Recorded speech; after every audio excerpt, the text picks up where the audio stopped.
저기 출애굽기 이제 27장의 9절부터 19절까지는 그 성막들 이야기예요. 그러니까 아까 우리 유영재님이 표현을 너무 잘하시더라고요. 하나님의 성막과 성막 밖의 어떤 경계선을 이렇게 만드는 것이죠. 이제 울타리 치는 것과 같은 그런 형식이 된 거죠. 네, 이것은 우선 우리는 에스겔서와 연결을 좀 나눠야지만 안 할 수가 없어서 에스겔서 45장을 한번 펴보겠습니다. 바로 계시록으로 가면 혼동yor감을 써서 에스겔서의 선지자들이 이 성막법을 어떻게 이해를 하고 있는지 이거를 좀 우리가 살펴보고 나서 계시록으로 가려고 그래요. 그러면 많은 설명하는 것보다 성경 읽는 것이 제일 확실한 거죠.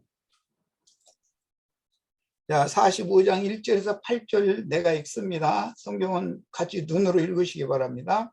너희는 제비 뽑아 땅을 나누어 기업으로 삼을 때 한 구역을 거룩한 땅으로 삼아 여호와께 예물로 드릴지니 그 길이는 25,000척이요 너비는 10,000척이라 그 구역 안 전부가 거룩하리라 그랬어요. 그러면 이 구역 안과 거룩한 구역과 속된 구역이 지금 이렇게 나눠지는 거예요.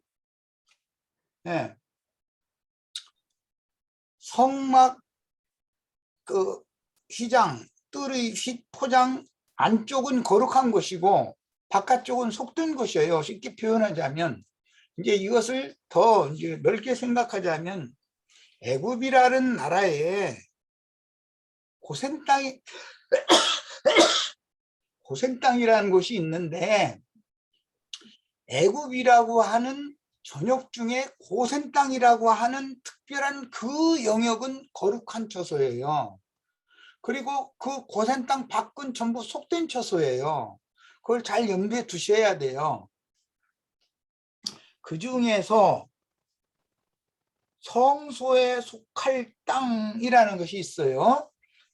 길이가 500척이요 너비가 500척이니 네모 반듯하며 이 말씀에서 장광고가 네모 반듯한 거룩한 성 새 예루살렘 얘기가 인용이 된 거예요. 그 외에 사방 신척으로 전원이 되게 하되 이 측량한 가운데에서 길이는 25,000척을 너비는 10,000척을 측량하고 그 안에 성소를 둘지니 지극히 거룩한 곳이요 그랬어요. 일단 여기까지만 읽겠습니다. 지금 이제 내용은 내가 크게 설명을 했으니까 이제 이해가 될 거예요. 세상에 교회가 있어요. 그것은 애굽 땅에 고센 땅이라는 곳이 따로 거룩한 곳이 분별되어 있어요. 세상에 속해 있는 것 같아도 교회는 거룩한 처소예요. 교회와 세상과는 당연히 경계선이 있어요. 울타리가 있는 거예요. 미국에 우리 영계님이 뭐 담장이 없는 거 그건 이해가 돼요. 담장내 없는 거는 알지만 유영재님 집에도 그 정원이 있고 뭐 이게 울타리가 있어요. 다만 거기는 미국 사람들은 문을 항상 개방해 놓고 산다는 것이 한국 사람과는 다르죠. 한국은 담장 쌓아놓고 거기다 대문 만들어 문을 딱 걸어 잠궈 놔두지. 근데 뭐 미국 사람들은 그 담장에다 대문 만들어 놓고 대문 걸어 잠그고 뭐 무슨 그건 빌딩 같은 모를까 뭐 그런 거 있을 필요가 없죠. 참 미국 사람들이 잘 분방한 사람들이에요. 이것은 거룩한 하나님이 임재하시는 처소가 있고 그분이 세상 나라의 주인이에요. 세계가 다 내게 속한 것이다. 하나님 그러잖아요. 그렇지만 세상이 다 주님에 속한 것이라 할지라도 주님이 특별히 임재하시는 처소는 거룩한 처소단 말이에요. 이제 거기는 당연히 분별이 필요한 거예요. 속된 사람이 거룩한 처소에 못 들어온 이유가 그건 거예요. 이 말은 이제 아까 우리 홍영재님이 예정론이 잘못된 건 얘기였는데 그게 예정론을 그게 오해한 사람들은 계시록에 성 안과 성 밖을 구분하는 이야기, 성곽이라고 하는 것이 왜 있냐. 더구나 성곽의 그 폭이 144 규빗인가 이렇게 해가지고 막 넓고 높고 12,000척 스타디온 이렇게 해가지고 넓고 높고 튼튼하게 성곽을 만들어 놔요. 그럼 성 안에 들어갈 권세를 얻기 위해서 우리가 지금 예수를 믿는 거예요? 그럼 성 밖에 거하는 만국 백성들과 우리는 구분이, 영원 세계에 가도 성 안에 거하는 권리를 가진 자들, 이기는 자들, 이 사람들과 성 밖에 거하는 만국 백성들, 하나님의 백성들이지만 엄연하게 구분이 되는 거예요. 청와대 경내에서 근무하는 사람들과 청와대 밖에서 근무하는 사람, 청와대 밖에도 많은 기관도 있고 뭐 직급도 있고 많은 국민들이 살고 있어요. 그러나 청와대 경내에 사는 사람들과는 당연히 다르죠. 청와대 내에서 근무를 한다고 해도 청와대의 내실, 그 지금 그분 이름은 잘 모르는데 문 대통령의 그 부인이 거하는 내실에는 비서실장도 함부로 들어가면 큰일 나요. 김정숙입니다. 우리 지체도 김정숙이 있죠. 아유, 김정숙 자매님 기분 좋겠네 그럼. 그 내소에는 육군 참모총장이 청와대를 지킬 책임이 있잖아요. 그렇지만 육군 참모총장이라 이거 권총차고 내소에 들어가면 그 사형당해요. 그거는요. 있을 수가 없는 일이에요. 내소에는 그렇다고 뭐 무슨 힘 있는 군대들이 지키느냐 그것도 아니에요. 거기는 그 영부인의 비서들이 앞에 그냥 몇 사람 하인처럼 그냥 근무하는 것 뿐이에요. 연약한 여자가 맡고 있지만 여기는 거긴 대통령이나 들어가는 초소인 것이지 아무나 들어가는 게 아니에요. 자, 이런 걸 잘 생각해 보세요. 자, 우리는 신부는 신랑이 평상시에 시무의 일을 하다가 쉬러 들어올 때는 신부방으로 들어와요. 거기는 아무나 출입하면 큰일 나요. 그런데 우리 형제 자매님들은 그 내소의 주인 노릇으로 하는 사람이 되는 것을 추구한단 말이에요. 우리가 지금 추구하는 것은 똑같은 신앙생활을 하는데 이렇게 생각하는 관점이 서로가 좀 다른 거죠. 좀 그 신앙의 폭이 깊고 넓고 높은 거예요. 모든 추구하는 게 그 사람이 트이고 깨 있는 만큼 더 최고를 추구하게 되는 거니까. 이제 이런 것을 잘 여기서 성막법에서는 이런 걸 생각해 보셔야 돼요. 이스라엘의 뜰이라는 것이 있어요. 그 오늘 성막 포장 안쪽에서 성막 문 앞에까지 이르는 거기는 이스라엘의 뜰이라고 그래요. 그 이스라엘의 뜰은 이제 이것은 나중에 성전법이 되기 때문에 그 베데스다 연못가에 뭐 38년 된 어떤 사람이 누워 있었고 뭐 이런 얘기 요한복음에 나오죠. 그게 거기에는 솔로몬 행각이라는 것과 연결이 돼 있어요. 베데스다 연못. 베데스다라는 말은 긍휼의 집, 자비의 집이라는 뜻이잖아요. 베데스다 그 연못에 우리가 지금 와 있는 거잖아요. 긍휼의 집에, 자비의 집에. 여기에 제사장이 나와서 강론을 하는 거예요. 솔로몬 행각이라는 거. 거기에는 이스라엘 백성들이면 누구나 다 들어가서 모여서 말씀을 들을 수 있어요.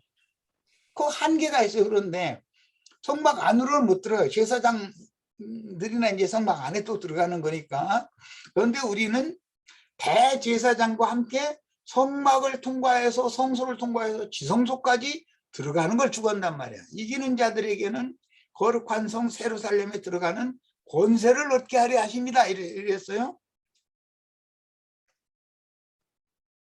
예수 그리스도 신부가 되면 청와대의 내소가 자기 집이잖아요. 우리의 집은 세상에서 떠나서 하나님의 집 안에서도 가장 은밀한 내소의 주인이 되는 거예요. 우리는 이걸 추구한단 말이에요. 이것은 이제 일반 세상 교계 사람들, 아유 하나님 백성만 돼도 막 얼마나 영광이냐 이런 사람들한테는 이런 얘기하면은 안 통하지요. 그 사람들이 생각이 거의 미치지를 못하는데 그 억지로 그런 걸 가르친다고 알아지는 것도 아닌 거고. 이제 이걸 생각하셔야 되겠고, 솔로몬 그 행각에 행각이 뭐 그 신약성경 보면 행각이 5개가 있다고 그랬나 뭐 그랬던 것 같아요. 이제 거기에 모인다는 거예요. 그런데 제사장의 방 그 저 내소에 있잖아요. 당직 제사장들이 자기가 무슨 안식일이나 월삭이나 절기 제의 당직이면은 거기에 필요한 말씀을 하나님 앞에 받아가지고 나와서 백성들에게 그걸 강론을 해주는 거예요. 그 강론을 들으면 솔로몬 행각은 얘는 반드시 연복궤가 있어요. 이제 강론 다 끝나면 연보를 하고 축복을 받고 나가는 거예요. 그것이 오늘 세상 교회 예배할 때 보면 꼭 그런 형식으로 하잖아요. 그것이 율법 제도에서 따와서 그렇게 하는 거예요. 자, 그 다음에 그 사도행전에도 보면은 저기 38년 된 안진뱅이 그 사람이 솔로몬 행각 미문에 앉아서 날마다 구걸만 했다는 거잖아요. 그리고 거기는 안진뱅이도 모든 병자도 다 들어갈, 베데스다 못까지는 다 들어갈 수 있어요. 솔로몬 행각까지는.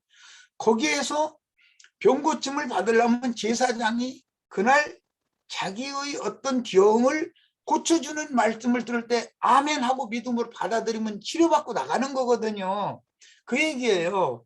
그래서 뭐 그런 거 흉내내느라고 저 오순절 운동하는 사람들 강대상에서 어느 저기 수만 명 모인 데다 대고 이렇게 손가락질하면서 오늘 이런 병 고친 분을 하나님이 고쳐주셨습니다 하면 그 사람은 자기한테 한 얘기라 해가지고 막 일어나서 할렐루야 아멘어 그럼 치료받았다고 이러잖아요. 그 율법에서 하던 행습을 그대로 따라 하는 거거든요. 그게. 그런데 줌 집회를 해도 오늘 우리가 나누는 이런 줌 집회 이 자리에 와서 자신의 그 여러 가지 애굽의 그 질병들 학질이나 눈먼증이나 뭐 미침증이나 뭐 이런 것들을 다 고침받는 게 귀신 쫓겨져 나가야 된다 이제 이 말인데 이거를 하라는 얘기지 예배당에 모여서 무슨 저 목사 뭐 병 고치는 은사 행한다고 그런 거 아멘하고 할렐루야하고 돈 내고 가고 그러라는 뜻은 아니죠. 중집회에서 돈 못 따낼 거예요. 우리 형제자매. 솔로몬 행각에는 연복회가 당연히 있어요. 양쪽에. 그런데 중집회인데 돈통도 없는 옷다 돈 낼 거예요.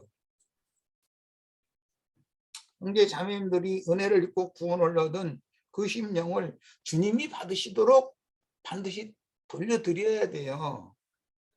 감격하고 감사하셔야 돼요. 모임에 오시면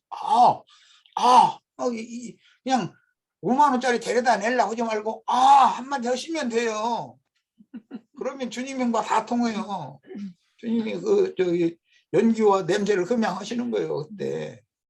병든 자는 그럼 고침받은 어떤 병에 들었든지 다 낫는 거예요. 어떤 병이라도 다 나서요. 베데스다 연못에서 감동을 받으면 이제 이런 것을 잘 생각해 보셔야 되겠고, 그 다음에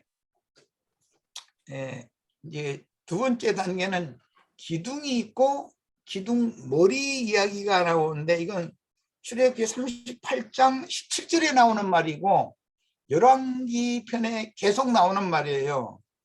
기둥 머리, 기둥 싸개 이런 표현이 되어 있어요. 자, 읽어봅니다. 출애굽기 38장 17절을 봅니다. 출애굽기 38장 다 펴시고 이제 있긴 내가 읽을 거예요.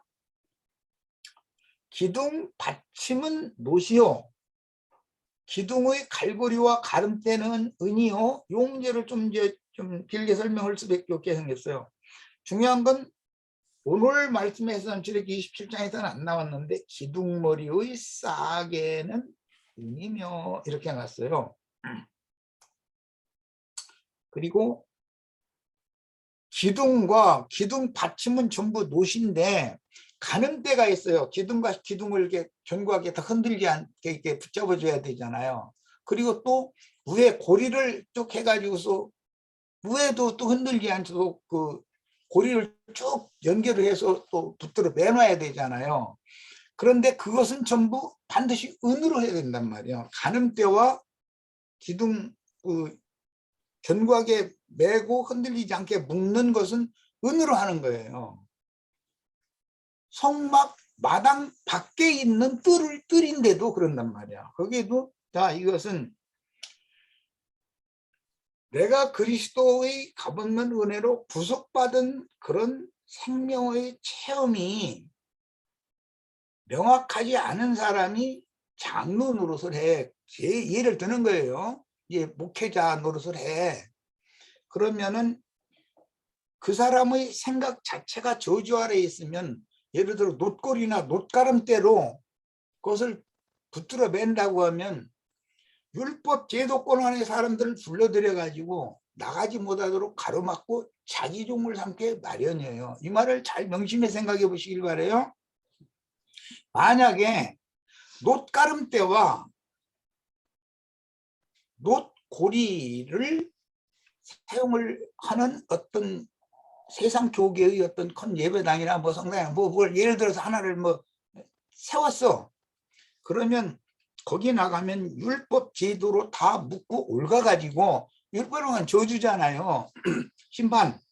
그런데 올가가지고 그 밖으로는 아무도 나가지도 못하게 만들면 배나도 지옥 자식 되게 마련이에요. 그런데 그 기둥의 가름대와 기둥 고리가 그리스도의 은혜를 본인이 입은 사람이 장로가 돼 있다. 그러면 사람들을 당연히 은혜이신 그리스도께 결탁시킬 거예요. 주와 합하게 만들 거예요. 자기 안에 결탁시키지 않을 거 아니에요. 자기 사람 만들지 않을 거냐, 않잖겠냐 이 말이에요. 이렇게 중요해요. 그 장로들의 기본 사상이 뭐냐, 이제 머리인데, 머리라는 건 그 우두머리 으뜸이라는 뜻도 되지만 사상, 그 생각, 이제 이거예요.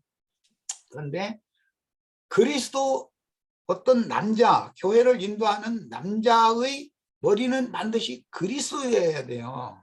그 기둥의 머리는 은으로 싸게 돼 있어요. 은싸개라고 그래요. 모든 장로된 사람의 사고, 모든 관점, 모든 것들 내 위에 머리신 그리스도가 계시다. 그분이 떠나시면 난 대머리가 되는 거니까 이제 교만해진다는 말이죠.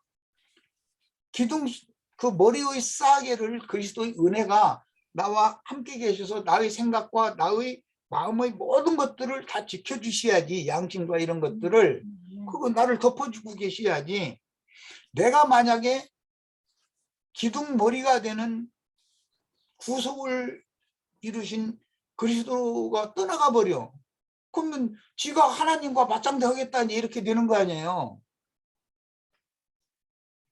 그리스도의 은혜와 그리스도의 중재를 필요로 하지 않는 장로가 만약에 교회를 인도한다.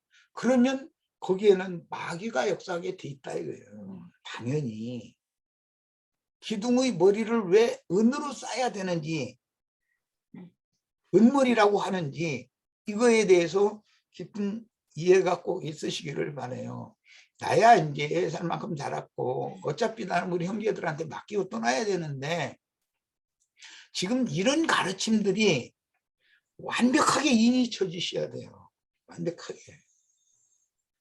내가 머리 노릇을 하면은 여자의 머리는 남자라고 그랬으니까 교회 양머리의 인도자는 장로 형제들인 것이 맞아요. 그러나 장로 형제라 할지라도 그 머리에 덮여 있어야지, 머리의 보호 아래 있어야지, 은덮개, 은싸개가 떠나가 버리면, 그걸 벗어버리면 하나님과 지가 직통이거든. 그 말은 내가 신이다 이 말이거든. 내가 그다음에 이렇게 되어버리는 거거든. 이런 것을 잘 명심하시기를 바라요. 이 성막법을 아는 게 이렇게 중요합니다. 그래서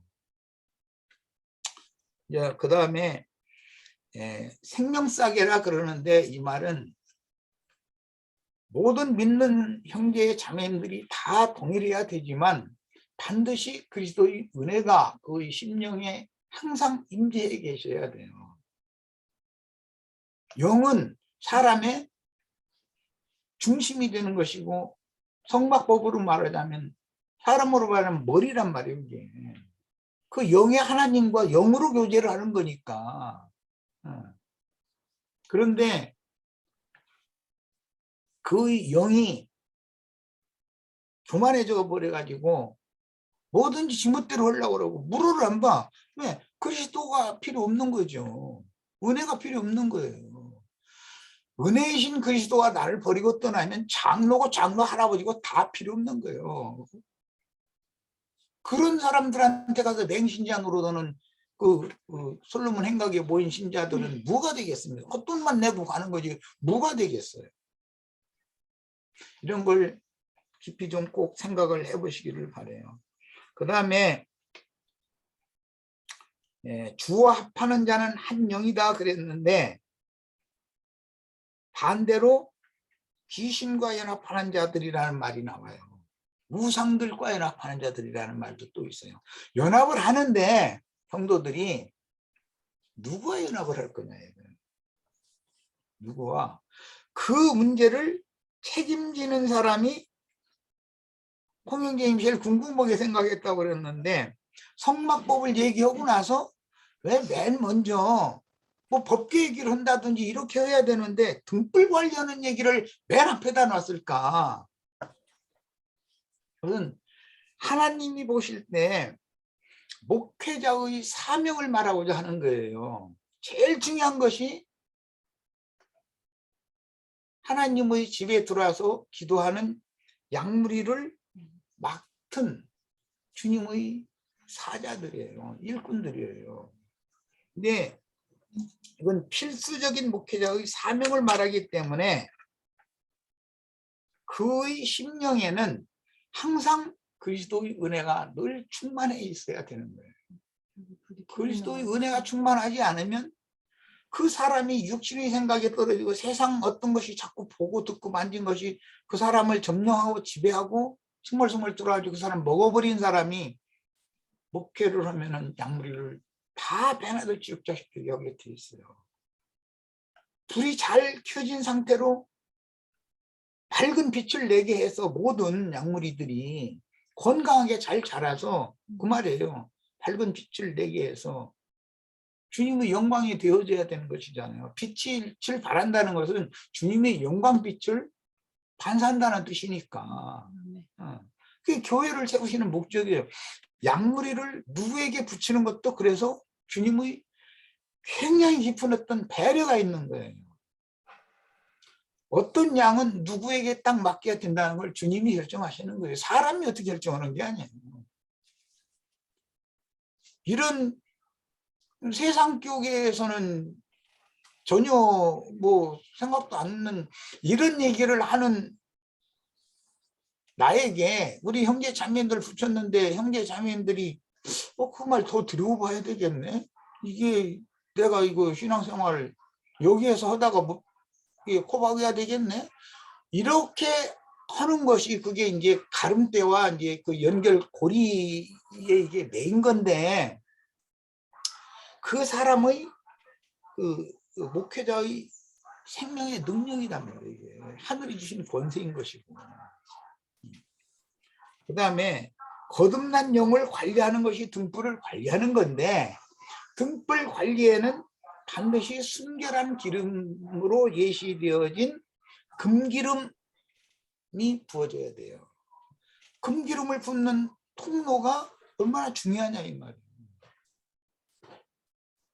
그름이나 막 자꾸 내고 뭐 이러는 기름 붓는다고 성령 받으라 했었지만 아무 영이나 받아들여서 되는 것이 아니다는 거예요. 순결한 영을 받아야지. 그 다음에 그리스도의 은혜가 충만한 사람이 당연히 생명의 빛을 잘 반사할 수 있도록 양무리를 먹이고 치는 사명을 맡은 장로예요. 기둥이에요.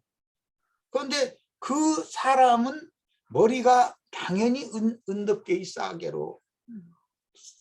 쌓여 있어야 되고 그 가름대와 고리라고 하는 것이 전부 은으로 되어 있어요. 그리스도의 은혜, 그리스도의 구속이 본인에게 그것이 너무 확실하고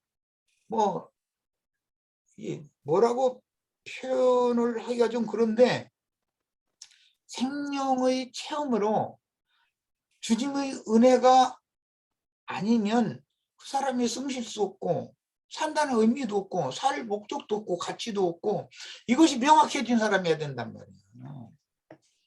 주님께서 피로 사신 양무리를 위해서 죽도록 충성할 수 있는 사람이어야 되는 거예요. 말하자면. 그게 목회사역의 원칙이에요. 목회자는 필수적으로 어린 양을 먹여야 되고 자란 양은 쳐야 돼요. 사명을 당연히 수행을 해야죠. 그 목적은 뭐냐?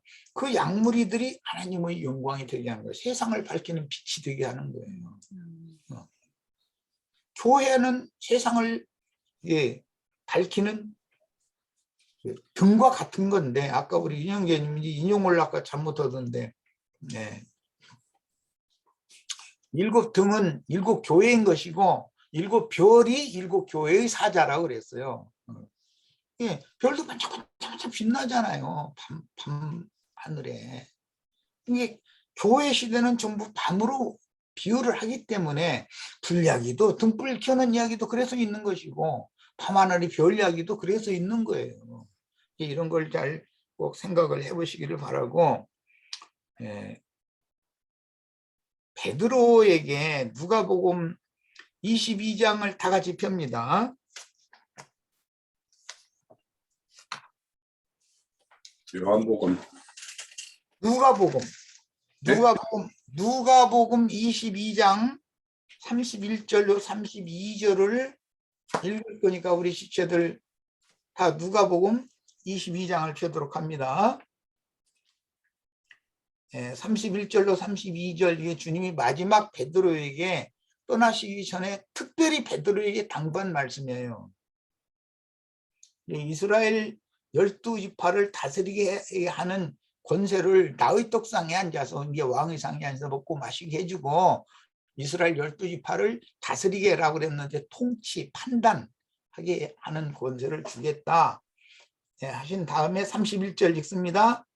시몬아 시몬아, 이건 베드로 보고 하는 말이에요. 보라, 사탄이 너희를, 베드로 보고 하는 말인데 너희라고 하는 건 베드로는 지자들의 대표자라 이 말이에요. 지금 밀가부를 얻듯 하려고 요구하였으나 그러나 내가 너를 위하여, 여기는 너희와 너는 구분이 되죠. 이제 많은 지자들은 너희예요. 너를 이라는 건 베드로 시몬을 말한 거예요.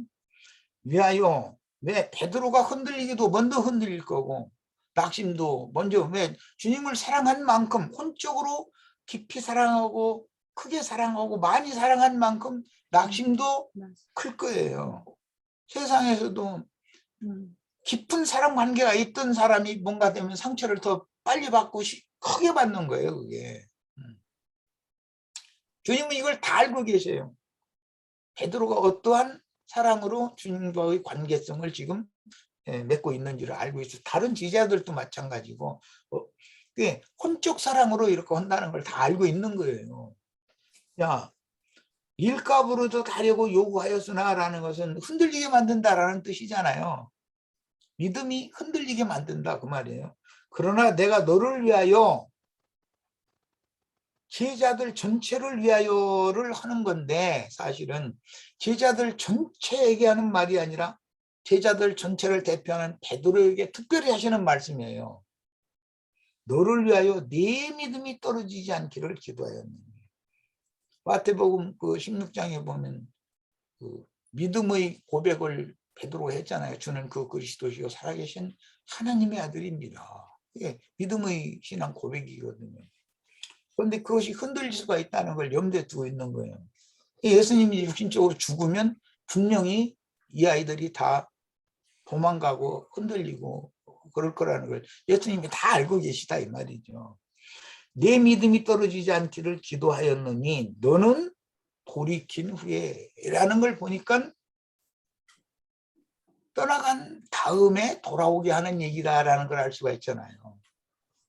이 말씀하신 그 밤에 이제 잡힐 거니까, 잡힌 거 보면 다 도망가니까 이걸 이미 염두에 두시고 하시는 말이에요. 너는 돌이킨 후에 내 형제를 굳게 하라 그랬어요. 이게 마지막 베드로에게 대한 부탁이에요. 예, 등불 관리를 왜 맨 앞에다가 했을까? 그것은 빛을 발하는 형제 자매님들을 잘 관리하고 감독하고 목양해야 될 책임, 총책임은 베드로에게 맡겼다 그 말이에요. 이렇게 중요해요. 예, 그래서 내 형제를 굳게 하라라는 말은, 굳게 하라는 건 그 받침 위에다가 이제는 견고하게 서서 흔들리지 않게 해라 그 말이잖아요. 이게 성막복을 인용한 말씀이잖아요. 그래서 그러니까 베드로가 아직도 주님의 말씀을 못 알아들은 거예요. 그가 말하되 주여 내가 주와 함께 오게도 죽는데도 가기를 각오하였나이다. 이게 이런 사랑을 했던 사람들이니까 여기에 와서 이 말을 듣는 거예요, 사실은. 다 주님의 일이라면 내 목숨을 내놓겠다고 다 누가 시키지도 않는데 서운한답시고 다 한두 마디씩 했잖아요. 그거 안 해본 분 있으면 손 들어봐. 그러면 저쪽 동네 가서 조금 연단 더 받다 오셔야 돼. 예. 여기서는 그런 과정까지 다 가르칠 수가 없어요. 주님과 그렇게 깊은 사랑 관계를 나눈 관계였었던 분들이에요, 우리 지체들이. 그런데 녹록한 상황이 아니었었던 거예요. 그래서 주님께서 주님의 사명에 대해서 투철한 사명감을 가지고 그도 낙담하고 낙심했다가 돌이킨 사람, 은혜를 회복한 사람이라고 볼 수 있어요. 그렇게 말할 수 있어요.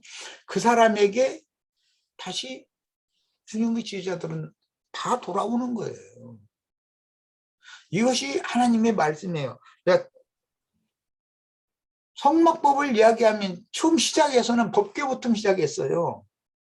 그러면 법궤를 어떻게 하라는 말로부터 순서대로 해야 될 것 같은데 왜 하필이면 등을 감금하는 제사장의 직무부터 말을 할까를 잘 생각해 보시기를 바랍니다. 하나님이 어떤 생각이 아무 생각이 없이 어떤 것을 순서를 그렇게 하시고 이런 것도 장절 순서? 네, 그거 다 하나님의 말씀은 차착이 없어요.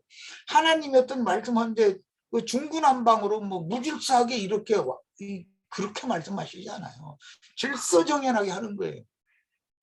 확실하게 하시는 것이고, 예, 우리 형제 자매님들도 이런 말씀에 대해서 깊은 이해가 있기를 바라고, 예, 디모데후서 4장 22절 같이 읽고 마칠 겁니다. 디모데후서 4장 22절, 예, 이건 이제 하나님의 종인 바울이 유언서의 마지막 절에 하는 말이에요. 바울은 자기의 죽음을 염두에 두고 유언서를 쓴 것이 베드로 후서잖아요. 저기 저 디모데 후서잖아요. 그 디모데 후서 중에서도 마지막 절이에요. 숨 거두기 바로 직전에 하는 말이에요. 그러니까 나는 주께서 내 심령에 함께 계시기를 바라노니 은혜가 너희와 함께 있을지어다. 여기 네라는 건 디모데 보고 하는 말이에요. 너희는 교회에게 하는 말이에요. 그 마지막 당부의 말이 있어요. 누구에게? 교회에게 당부를 하지만, 이방인들이 교회에 당부를 하지만 디모데에게 대표성으로 네 심령에 함께 계시라 이렇게 표현을 했어요. 주님의 많은 제자들이 있어요. 양무리들을 다 맡아야 되는 사람들이에요. 그런데 베드로는 대표성을 가져요. 제자들을 또 대표한다는 거예요. 이것이 그들이 해야 되는 사명이 뭐냐? 등불을 어떻게 감금을 잘할 거냐, 관리를 어떻게 잘할 거냐. 네, 마칩니다. 네. 제사장이 그 등잔대에 가서 감금을 할 때 그 일을 하면서 누구를 살펴보고 바라봤어야 될까? 그거를 한번 생각을 해보면 우선 떡 뿌리신 주님이 행사도 우리가 염두에 둬야 되지만 자기 자신의 어떤 불꽃이 어떻게 밝혀지고 있고 무엇에 가려져 있지 않는가에 대해서도 우리가 늘 생각을 해보는 것이, 그래서 여기에 보면 나중에 보면 등불 감금과 분향단에 향을 피우는 것은 동시에 이루어져요. 항상. 그래서 그것도 우리에게 어떤 제사장의 어떤 직임에 대한 것이 늘 주님과 함께 기도하는 마음으로 이렇게 돼야 되고, 또 자기 자신도 살펴야 되고, 또 교회 무리들의 어떤 그런 불빛도 다 살펴야 되는 것이 제사장의 어떤 직분이라는 것이 우리에게 하고 싶은 말인 것 같고. 자매님이 손들었었네요. 네. 그냥 딴 게 아니고요. 그 가름대라는 게 실제적으로 그 어디를 말하는 건지 확실히 몰라서요. 가름대. 기둥과 고리는 그 기둥의 윗부분에 쭉 기둥마다 고리가 있어가지고 그 고리를 꿰서 쭉 연결을 해야 되니까 위에를. 그다음에 가름대는 중간 부분을 말하는 거예요. 허리 예. 앞에서 그게 나왔다. 이렇게 끈으로 다져 그냥. 심에다가 이렇게 세우니까. 예. 그러니까. 저기 그 성막 세울 때도 그게 있었지요. 그렇지. 예. 그 대문을 보면 두 짝을 이렇게 잠글 때는 두 개만 하잖아요. 근데 그게 여러 개일 때는 그 고리 하나씩만 해가지고 이 저기 장대 같은 거를 쭉 꿰놓으면 이게 요동을 못 하죠. 예, 그렇게 여러 개를 쫙 껴놨다, 예, 이런 뜻으로 그렇게 그림을 그리면 될 것 같습니다. 네, 형제님이 저번에 그 대문 그 빗장 끼는 걸로도 비유하셨어. 네. 그래요. 가름대는 기둥과 기둥을 연결시키는 거고, 고리는 기둥고 하나마다 말뚝하고 연결시키는 것이 고리고 그렇습니다. 고리는 저기 했는데 가름대가 뭔지 얼른 생각이 안 나. 예, 여튼 오늘 그 출애굽기 27장 우리 그 성막들에서 이루어지는 가장 큰 어떤 그 제단에 대한 것과 성막들이 구성하고 있는 그 포장에 대해서 우리가 살펴봤습니다. 그래서 여튼 이 오늘 주제 뜰의 그 내용은 울타리와 문이라는 것에 대해서 좀 우리가 집중해야 되고, 그거를 온전히 지키기 위해서는 기둥과 어떤 말뚝 이런 것들에 대해서 우리 각자가 생각을 해보고, 우리 모두가 그런 어떤 뜰을 이루는 어떤 그런 구성물로서 어떤 역할들이 다 이렇게 수행하고 있고 하고 있는 일들입니다. 각자가. 예. 자, 내일은 그러면 이제 28장 제사장 옷에 대해서 이제 나눌 텐데, 이것 제사장 옷도 참 살펴보면 오늘 우리 지금까지 왔던 그 이상으로 우리에게 참 은혜가 되고 또 우리에게 많은 어떤 시사점을 담고 있는 내용입니다. 제사장 옷이. 그래서 내일도 잘 한번 살펴보고 그렇게 나누었으면 합니다. 자, 수고하셨습니다.